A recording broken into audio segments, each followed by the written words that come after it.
L'association est née en 2020, créée par les jeunes et pour les jeunes. Elle répond à une problématique qui a été le manque et le prix du soutien scolaire pour les jeunes des quartiers prioritaires et défavorisés.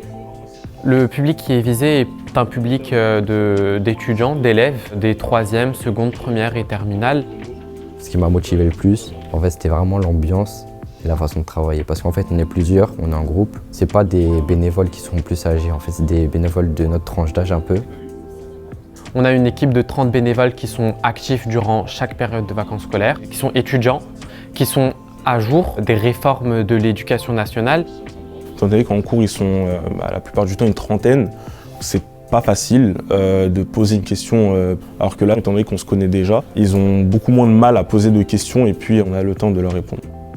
L'ambition au service de l'éducation, c'est un parcours qu'on va proposer. Un premier plan qui va être scolaire, un deuxième plan sur l'accompagnement, la création et la réflexion d'un projet d'études, un troisième plan sur les clés qu'on peut leur apporter sur une certaine aisance orale à travers plusieurs ateliers, tels que l'atelier théâtre, l'atelier café-débat.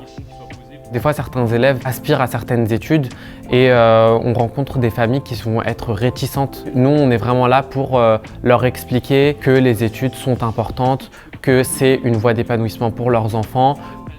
Les troisièmes du coup qu'on a suivis jusqu'en terminale, c'est des élèves qu'on a vraiment récupérés du décrochage scolaire et qui aujourd'hui sont totalement épanouis dans leurs études. Mes notes, elles ont augmenté. Après, j'ai eu mon brevet. Du coup, j'ai pu aller en général et depuis, je suis restée.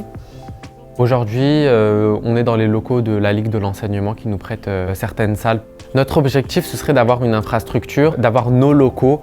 En voyant les bénévoles qui s'investissaient pour nous, qui donnaient de leur temps pour nous expliquer, pour nous aider, ça m'a donné envie. C'est vrai, ça me dirait de faire bénévole dans l'association. Ça permettra de continuer.